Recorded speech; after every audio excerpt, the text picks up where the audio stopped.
Halo teman-teman, perkenalkan kami dari kelompok 5. Di dalam video ini kami akan berbagi informasi mengenai peristiwa Revolusi Prancis. Di dalam video ini kami akan menjelaskan faktor apa yang melatar belakangi peristiwa Revolusi Prancis, sejarah Revolusi Prancis, penyebab terjadinya peristiwa, kronologi, dan juga dampak dari Revolusi Prancis. Oke, tidak perlu berlama-lama lagi, langsung saja kita ke materinya. Happy watching! Oke, langsung saja yang pertama mengenai latar belakang terjadinya Revolusi Prancis. Revolusi Prancis ditandai dengan penyerangan penjara Bastille yang terjadi pada tanggal 14 Juli tahun 1789. Akibatnya pemerintah dinasti Bourbon dan kerajaan Prancis runtuh. Secara umum, Revolusi Prancis dapat dijabarkan sebagai berikut. 1. Kondisi kelaparan dan krisis pangan. 2. Penumpukan hutang akibat Perang 7 tahun dan Perang Kemerdekaan Amerika. 3. Penyalahgunaan kekuasaan oleh para bangsawan. 4. Gaya hidup berlebihan para bangsawan dan anggota kerajaan terlebih Ratu Marie Antoinette. 5. Munculnya ide demokrasi yang berasal dari abad pencerahan dan revolusi Amerika. Dan yang keenam, munculnya bourgeoisie sebagai kelas menengah yang memiliki kekayaan namun terpinggirkan secara politik. Selain faktor-faktor yang sudah disebutkan tadi, masih ada juga faktor lain yang melatar belakangi terjadinya revolusi di Prancis. Sebagai berikut, faktor pertama adalah faktor politik. Pada saat itu, di Prancis, pemilihan pejabat negara didasarkan pada garis keturunan, bukan berdasarkan kemampuan dan kompetisi yang adil. Faktor yang kedua adalah pemerintahan monarki absolut. Pemerintahan ini ditandai dengan pandangan bahwa raja selalu benar. Dan faktor yang ketiga adalah krisis keuangan. Kehidupan raja dan para bangsawan istana serta permaisuri Louis XVI, yakni Maria Antoinette atau yang terkenal dengan sebutan Madame Deficit, permaisuri dan para bangsawan golongan pertama sangat suka menghabiskan uang negara. Permaisuri Raja Louis XVI menyukai belanja dan pesta. Selain itu, beban hutang yang ditinggalkan Raja Louis XVI yang sangat besar membuat keuangan negara dilanda kekrisisan. Revolusi Prancis terjadi dalam rentang tahun 1789 sampai 1799 yang ditandai dengan penyerangan penjara Bastille pada 14 Juli 1789. Akibat adanya Revolusi Prancis, terjadi perubahan besar-besaran pada struktur politik Prancis. Sistem monarki absolut yang berdiri selama ratusan tahun runtuh hanya dalam waktu hitungan tahun. Stratifikasi sosial yang didasarkan feodalisme, aristokrasi, dan monarki runtuh akibat gerakan kelompok sayap kiri oleh kaum proletar, oleh massa, dan oleh petani pedesaan. Secara singkat, Revolusi Prancis mengakibatkan terbunuhnya Raja Louis ke-16. Pada tanggal 17 Januari 1993, Raja Louis dituntut hukuman mati.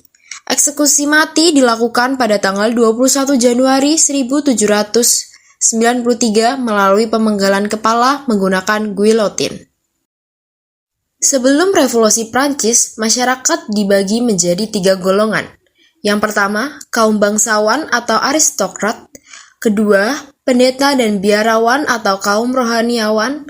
Ketiga, kaum bourgeois, pedagang dan pengusaha. Dan rakyat jelata, petani dan buruh. Keadaan ekonomi Prancis. Raja Louis ke-16 naik tahta dalam keadaan krisis keuangan. Negara Prancis hampir bangkrut dan pengeluaran melebihi pendapatan. Krisis keuangan ini terjadi karena keterlibatan Prancis dalam Perang 7 tahun dan Revolusi Amerika Serikat. Akibatnya, Menteri Keuangan Turgot pada bulan Mei 1776 dipecat akibat kegagalannya dalam melaksanakan reformasi keuangan. Keadaan diperparah dengan perilaku aristokrat Prancis yang menghambur-hamburkan uang, seperti yang dilakukan oleh istri Louis ke-16, Marie Antoinette, yang kemudian mendapat julukan sebagai Madame Deficit. Baik, kita lanjut membahas mengenai sebab terjadinya Revolusi Prancis. Sebab khusus adanya gerakan Revolusi Prancis adalah kebencian rakyat kepada kerajaan yang dianggap menjadi penyebab utama kehancuran ekonomi Prancis. J.J. Rousseau dengan tahun pemerintahan 1712 sampai 1778 melalui tulisannya Du Kontrak Sosial 1762 dengan teori rakyat sebagai pemegang kekuasaan tertinggi. Pemikiran J.J. Rousseau kemudian dinamakan teori kedaulatan rakyat, yang menginginkan mengganti teori kedaulatan Tuhan yang dianut rakyat Prancis sebelum revolusi Prancis. Faktor yang lain juga adanya perlawanan terhadap absolutisme raja dan revolusi Amerika. Selanjutnya kita akan menjelaskan secara singkat tentang kronologi terjadinya revolusi Prancis. Kronologi jalannya revolusi Prancis, yang pertama ada sidang Etats Generaux atau lembaga perwakilan, yang kedua dibentuknya Assemblée Nationale, yang ketiga penyerbuan penjara Bastille, yang keempat pembentukan Dewan Nasional, yang kelima pemecahan golongan ketiga, yang keenam ada pemerintahan konvensi nasional dari tahun 1792 sampai 1795. Yang ketujuh ada pemerintahan konsulat dari tahun 1799 sampai 1804. Yang kedelapan atau yang terakhir ada kekaisaran Prancis dari tahun 1804 sampai 1815. Dan yang terakhir kita akan menjelaskan apa saja sih dampak-dampak dari peristiwa revolusi Prancis. Dampak positifnya yang pertama ada undang-undang dianggap sebagai kekuasaan tertinggi sebagai pengawal jalannya kekuasaan eksekutif. Yang kedua, munculnya sistem republik sebagai bentuk pemerintahan baru. Yang ketiga, ada paham demokrasi modern timbul secara lebih nyata.